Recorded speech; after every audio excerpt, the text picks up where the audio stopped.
Ibu bapak, saudari dan saudara yang terkasih di dalam Tuhan Yesus Kristus, kembali kita berjumpa di dalam renungan mingguan hari Rabu tanggal 2 April 2025. Saat ini kita akan bersama merenungkan sebuah tema, yaitu jangan lepas tangan. Sebelum kita akan merenungkannya, mari kita bersama berdoa memohon pimpinan dari Tuhan. Mari kita berdoa. Bapa di dalam surga, saat ini kami akan bersama merenungkan firman kebenaran-Mu. Berkatilah kami ya Tuhan, agar kami mampu merenungkan firman-Mu dengan sungguh-sungguh, dan kami pun mampu untuk melakukannya di dalam keseharian kami. Kami tahu Engkau adalah Allah yang peduli terhadap kami, oleh karena itu kiranya Roh-Mu yang kudus hadir bagi setiap kami, serta memberikan daya kekuatan bagi setiap kami. Kami serahkan perenungan firman-Mu pada saat ini ke dalam tangan kuasa Tuhan sendiri. Di dalam nama Tuhan kami Yesus Kristus, kami naikkan doa kami. Amin. Sabda Tuhan yang akan kita renungkan bersama pada saat ini tertulis di dalam Injil Lukas pasal 9. Injil Lukas pasal 9 ayat 10 sampai 17. Injil Lukas pasal 9 ayat 10 sampai dengan ayat 17. Yang demikian sabda Tuhan bagi kita. Sekembalinya rasul-rasul itu menceritakan kepada Yesus apa yang telah mereka kerjakan. Lalu Yesus membawa mereka dan menyingkir ke sebuah kota yang bernama Betsaida, sehingga hanya mereka saja bersama Dia. Akan tetapi, orang banyak mengetahuinya lalu mengikuti Dia. Ia menerima mereka dan berkata-kata kepada mereka tentang kerajaan Allah, dan Ia menyembuhkan orang-orang yang perlu penyembuhan. Pada waktu hari mulai malam, datanglah ke-12 muridnya kepadanya dan berkata, "Suruhlah orang banyak itu pergi, supaya mereka pergi ke desa-desa dan kampung-kampung sekitar sini, untuk mencari tempat penginapan dan makanan. Karena di sini kita berada di tempat yang sunyi." Tetapi ia berkata kepada mereka, "Kamu harus memberi mereka makan." Mereka menjawab, "Yang ada pada kami tidak lebih daripada 5 roti dan 2 ikan. Kecuali kalau kami pergi membeli makanan untuk semua orang banyak itu. Sebab di situ ada kira-kira 5.000 orang laki-laki." Lalu ia berkata kepada murid-muridnya, "Suruhlah mereka duduk berkelompok-kelompok, kira-kira 50 orang sekelompok." Murid-murid melakukannya dan menyuruh semua orang banyak itu duduk. Dan setelah ia mengambil 5 roti dan 2 ikan itu, ia menengadah ke langit, mengucap berkat, lalu memecah-mecahkan roti itu dan memberikannya kepada para murid-muridnya supaya dibagi-bagikannya kepada orang banyak.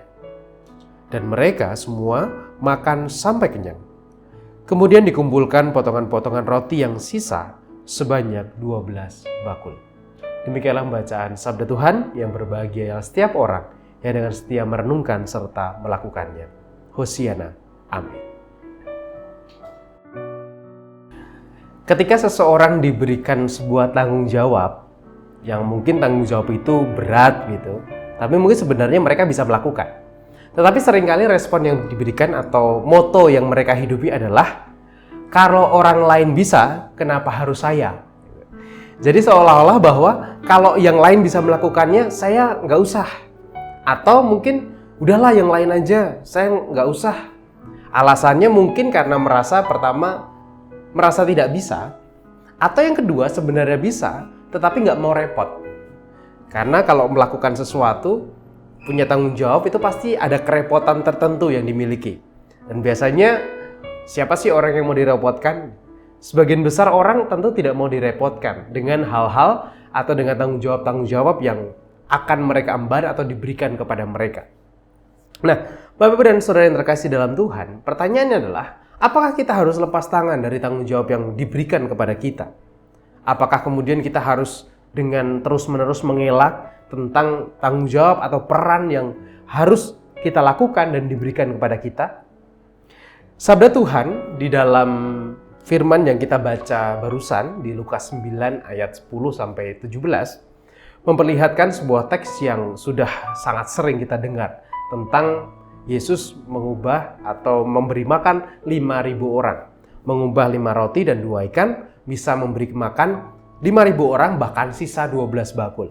Ini tentu narasi yang sudah sering kali kita nyanyikan. Bahkan di Sarimulyo ini dijadikan sebagai simbol gambar mobil gitu ya. Sebagai simbol stiker yang ada di mobil. Jadi kita pasti tahu tentang narasi ini. Tapi yang menarik dari narasi ini adalah tentang bagaimana respon para murid awalnya. Ketika para murid mengetahui orang-orang itu berkumpul di situ, pertama yang mereka lakukan adalah bukan berpikir tentang bagaimana caranya kita memberi mereka makan. Tetapi yang pertama-tama dilakukan adalah suruhlah mereka pergi.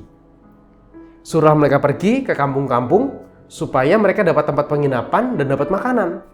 Soalnya di sini sepi, nggak ada apa-apa gitu. Nah, Bapak Ibu dan Saudara yang terkasih dalam Tuhan, yang menarik lagi adalah responnya Tuhan Yesus.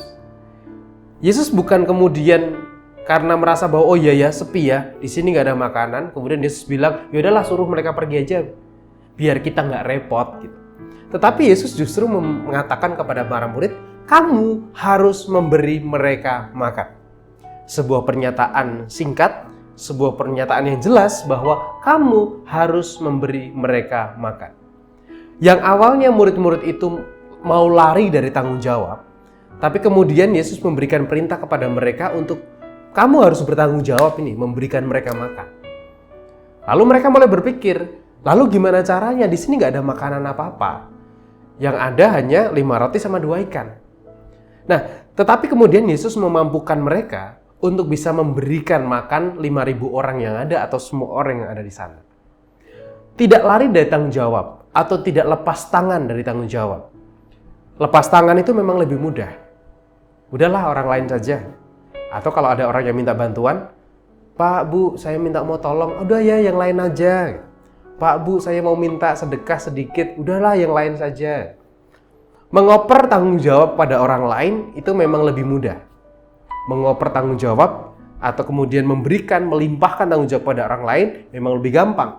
Yang pertama tadi kita nggak repot, kita nggak perlu menyusahkan diri kita sendiri, dan yang pasti kita tidak akan disalahkan ketika ada terjadi sesuatu dengan tanggung jawab itu kalau tidak dilakukan. Nah, tetapi di sini kita belajar bahwa Yesus tidak pernah mengajarkan kita untuk lari dari tanggung jawab kita. Yesus mengajarkan kita, kalau kita diberikan tanggung jawab, jangan pernah lari dari tanggung jawab itu. Jangan pernah lepas tangan dari tanggung jawab itu. Murid-murid diajarkan tentang mereka harus bertanggung jawab tentang situasi yang ada di sekitar mereka. Situasi yang ada di sekitar kita, itu adalah tanggung jawab kita. Kita nggak bisa tutup mata dengan tanggung jawab yang kita punya, ataupun juga realitas sekitar kita. Memang seperti saya katakan, lebih gampang untuk lepas tangan dari semuanya itu. Tapi ingat, Yesus mengingatkan para murid, untuk kamu harus bertanggung jawab memberikan mereka makan. Demikian juga dengan kita. Kalau mungkin Tuhan berbicara kepada kita saat ini, Yesus mungkin akan bilang kepada kita, DRG, lakukan tanggung jawabmu. Jangan lari dari tanggung jawabmu. Demikian juga dengan kita. Hei, kamu sekalian, jangan lari dari tanggung jawabmu, lakukan tanggung jawabmu. Jangan menjadi orang yang kabur, jangan menjadi orang yang melarikan diri tanggung jawab, jangan menjadi orang yang melepaskan diri dari tanggung jawab, tetapi lakukanlah tanggung jawabmu dan lakukanlah dengan sebaik-baiknya. Tuhan memberkati. Amin. Marilah saat ini kita akan bersama berdoa, menyerahkan setiap pergumulan dan pokok-pokok doa kita kepada Tuhan. Mari kita berdoa. Bapa dalam surga, kami bersyukur Tuhan mengajarkan kami tentang bagaimana kami harus bertanggung jawab dengan peran ataupun dengan tanggung jawab yang kami punya. Engkau tidak menghendaki kami untuk kami lari dari tanggung jawab itu. Meskipun mungkin tanggung jawab kami terasa berat, tetapi kami percaya Engkau akan memampukan kami. Engkau yang menolong para murid untuk melakukan tanggung jawabnya, Engkau juga yang akan menolong kami untuk kami melakukan tanggung jawab kami. Oleh karena itu Tuhan, ajar kami untuk kami tetap memegang dan tidak kabur dari tanggung jawab yang Tuhan berikan kepada kami. Dan saat ini ya Bapa, kami bersama Anda berdoa, menyerahkan saudara-saudara kami yang sedang berjuang, sedang bergumul dengan kesehatan mereka, baik oleh karena usia maupun oleh karena sakit yang sedang mereka gumuli. Kami secara khusus berdoa untuk Ibu Tugira Sariman, Ibu Rusmiati Suhardi, Bapak Priyono, Ibu Murjangkung, Ibu Endang Karno, Ibu Kon Mariatin Subardi, Bapak Bardi Benyamin, Bapak Elias Sariman, Bapak dan Ibu Sunarto Saputro, Bapak Christian Dauriwu, Ibu Sardi Budi Santoso, Ibu Mardi Utomo, Ibu Edmertin Rusti, Ibu Sri Suwarsi Rahayu, Ibu Ami Birowo, anak Amuresya, Ibu Sri Utami Suprapto, Ibu Margono, Bapak Sariman, Bapak Cahyo Muntadi, Bapak Saharun, Bapak Edward Simatupang, Bapak Warsito Utomo, Ibu Endang Cokotriono, Bapak Edwin Kursma Yulianto, Bapak Pendeta Emeritus Dwi Nugroho, Ibu Erni Tanasib, anak Nasya Nana Putri, dan juga saudara-saudara kami yang lain. Tuhan, kiranya dalam setiap pergumulan yang mereka alami, melalui setiap segala proses yang mereka jalani, upaya perawatan, pengobatan yang mereka lakukan, kiranya Tuhan berkenan hadir bagi mereka. Kami tahu Bapa, Engkau adalah Allah yang senantiasa peduli terhadap kami, dan Engkau adalah Allah yang akan selalu menggandeng tangan kami di dalam pergumulan kami. Demikian juga di dalam pergumulan yang alami saudara-saudara kami ini, kami pun percaya Tuhan hadir bagi setiap mereka. Demikian juga untuk pergumulan-pergumulan kami yang lain Tuhan, kiranya Engkau pun juga hadir, menolong kami, memampukan kami, untuk kami bisa menghadapi berbagai pergumulan yang kami rasakan dan terjadi dalam hidup kami. Dan saat ini ya Bapa, kami menyerahkan seluruh hidup kami menyerahkan setiap perjalanan kami, yang semuanya itu kami pinta kekuatan dan daya dari Tuhan. Di dalam nama Tuhan kami Yesus Kristus, kami naikkan doa kami. Amin.